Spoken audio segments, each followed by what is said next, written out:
Hello Star Wars fans, welcome to episode 5 of Journey into Legends. Today we are going to be talking about Han Solo and the Lost Legacy, written by Brian Daley. Han Solo and the Lost Legacy was released in 1980 and is the third and final book in the Han Solo Adventures trilogy. So far, Brian Daley has an excellent track record, but out of the 3 books in the trilogy, this is the one that I was least excited for. Maybe it's just me, but I am not a fan of the Indiana Jones-style treasure hunting stories in Star Wars.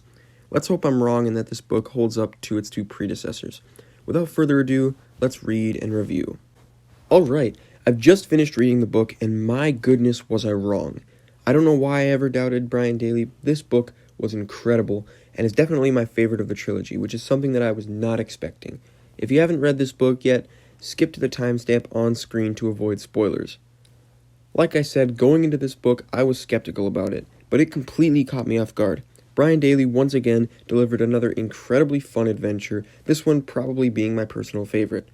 Like always, his portrayal of Han Solo was perfect, but what really stood out in this installment was the cast of original characters Brian Daley assembled. Bollocks and Blue Max return, and we are introduced to characters like Badur, a hardened smuggler and past associate of Han's, Hasty, another intriguing love interest for Han, and Skinks, an insectoid historian. Out of the 3 books, I think this one has the best cast of characters.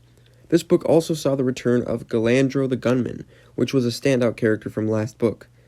Once again, he's a great character, and his story comes to a satisfying conclusion in this book. The plot of this book focuses less on the Indiana Jones-style treasure quest, and more on the obstacles faced on the way to the treasure, whether it's miners or war robots, which I loved.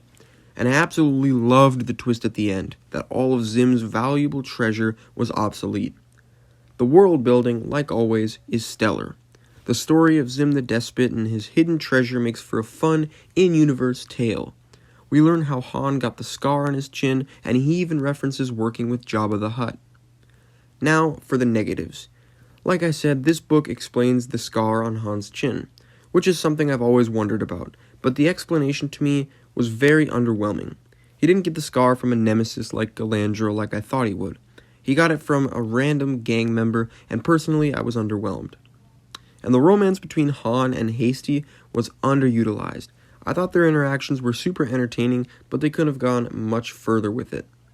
As you can tell, those are just nitpicks, and which is a testament to how much I enjoyed this book. I've decided to give this book an 85%. It had great characters, a great plot, great action, and great world building. Comparing it to the other 2 books in the trilogy, Han Solo and the Lost Legacy was more consistently entertaining and overall made for a better experience. Tell me in the comments what you thought of this book. Was it your favorite of the trilogy, or did you prefer the other 2 installments? Don't forget to like, share, and subscribe. And stay tuned for the next video where I will be starting the Lando Calrissian Adventures trilogy by L. Neil Smith. See ya.